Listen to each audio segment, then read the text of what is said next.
Toronto is a city that shines emerald every March. There's a parade, people are happy, the drinks are all dressed up. This week, we're going to hit up some unique spots in Toronto that serve up a distinct slice of the Emerald Coast. Some are new, and some are legendary. Come with us, and let's have a pint of the black stuff together. We're going to start off with a hearty breakfast, a full Irish. It's a substantial meal that was meant to sustain laborers and farmers as far back as the late 19th century. Today, it really helps with an afternoon nap. We enjoyed a very hearty Irish breakfast last year at the George Street Diner, which is a must-do experience and our pick for where to enjoy an Irish breakfast. The food is good, but it's the atmosphere that's so charming, and it all feels like a scene from a Nora Ephron movie. We really enjoyed our time here, and I think you will too. So we just left George Street Diner. We had the massive Irish breakfast. It had 2 free-range eggs, Irish link sausage, rasher bacon, white Irish pudding, black Irish pudding. It had beans, it had mushrooms, it had French fries, it had soda bread, and it had our hearts. It was so good. Couldn't ask for better. For a more somber setting, Ireland Park is a must-visit in the city. It sits right on the shore of Lake Ontario, right near the Canadian malting silos, and it's an incredible monument to the Irish people and their history in Toronto.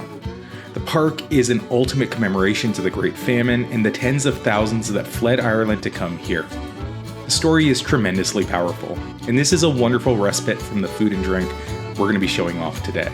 This is a must-do experience, whether or not you're a history buff, or if you're in the area and you're just looking for a quiet park, you gotta visit this one. It's really worth going out of your way for. For our next stop, we're heading back to the bustle. Guys, we're at the Galway Arms for the perfect Guinness pour. Let's go. To properly pour a Guinness, you have to hold the glass at a 45-degree angle and pour until it's 3/4 full. You'll let it settle, then top it off to form a slightly domed head. Pour steadily to allow nitrogen bubbles to develop for that smooth texture, and voila, a perfect Guinness pour. Our internet sleuthing led us to Etobicoke and the storied Galway Arms. Since 1991, this family-owned pub has been serving West End residents with the same food, drinks, and hospitality one might find in County Galway, as well as exactly with what we're looking for, the perfect Guinness pour. So, my dear, how does this line up to your expectations of the perfect Guinness pour? This is the perfect pour.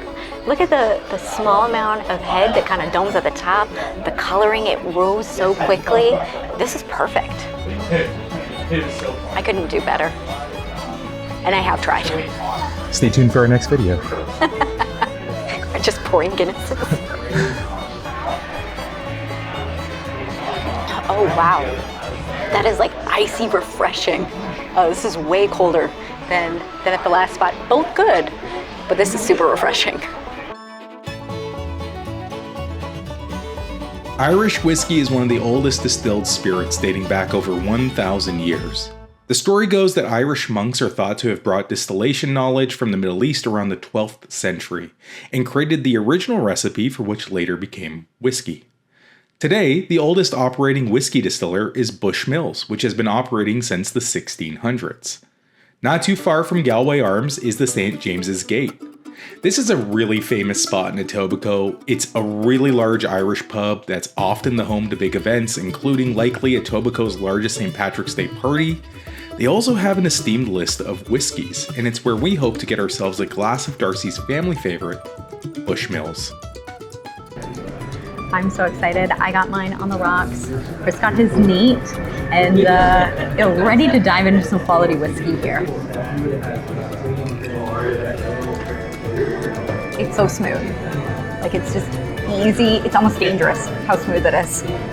They also have a really good food menu too, so just taking a look at it here, you can get yourself a grand Irish fry if you're looking for that full Irish breakfast, or they've got an Irish stew, they've got a Dublin burger, so it looks like a pretty fun place to get a drink and have some food. So we're in St. James Gate in Etobicoke.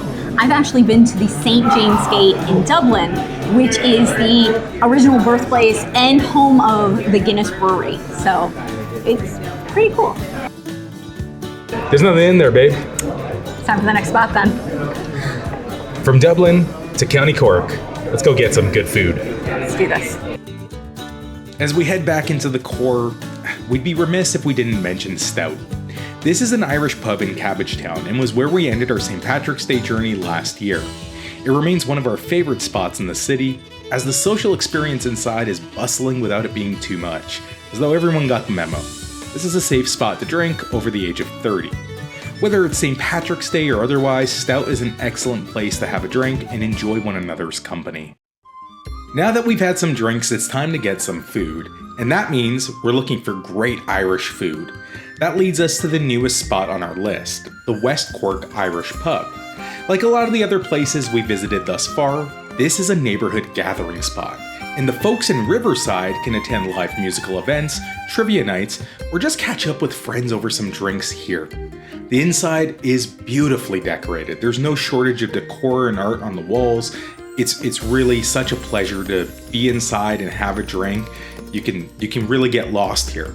It's a really fun spot. It also allegedly has some of the best Irish food in the city, choosing to lean into a more traditional menu and less of one you'd find at a cookie-cutter Irish pub. So we are excited to dive in. Here's a fun story. When my nan was hospitalized in Belfast, the doctor put her on 2 pints of Guinness a day to get her iron up. I would much prefer this to an iron pill.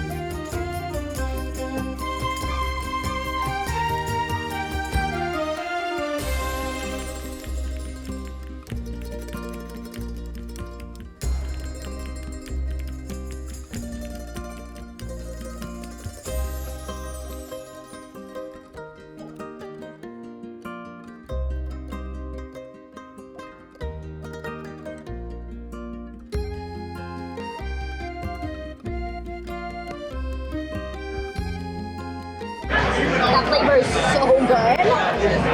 Oh, it's like tender, falls apart, it can speed all day. That is fantastic.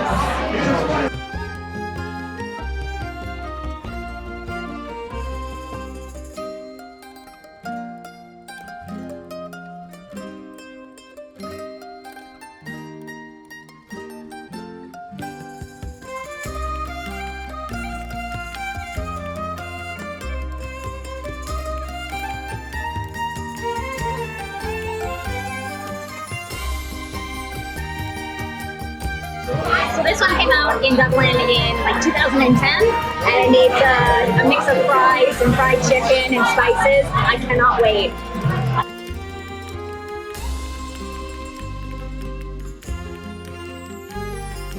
That chicken with that curry dipping sauce is everything. Guys, we just finished up at the West Cork Irish Pub here in the Riverside neighborhood. Wow! That was so good. How'd you like the restaurant? Fantastic. The food was amazing, the atmosphere was great, staff was incredible. Guys, if you're in this area and you can hit that pub up, I absolutely recommend it. All video long, we've been telling you guys why we visited one location over the other. Each of these pubs, along with many others not featured in this video, have value and something distinct that'll make your trip there worthwhile. Which brings us to Noonan's. This is the quintessential all-around best Irish pub in the city, and with good reason. From 1997 onward, Dora Keogh was a cherished country Irish pub on the Danforth. A landmark for a traditional, authentic experience. There's live music 5 days a week, exceptional Guinness pours, and an atmosphere unlike any other place in the city. When you step inside, it feels authentic. Today, it goes by Noonan's, after the new owner and longtime regular of the original Dora Keogh, Jane Noonan. But the atmosphere, experience, vibes, drinks, music, it's all the same. Noonan's doesn't just have Canadian recognition, but it's also beloved abroad, having received high marks from an Irish Interest magazine. There is no better place in the city of Toronto to have a more full, authentic, and enjoyable Irish experience than at Noonan's. And it makes sense why we end our video here. We are at Noonan's right now. This looks like the most authentic Irish bar I've been in the city. It is gorgeous in here. I got a heart and I'm ready to see the show.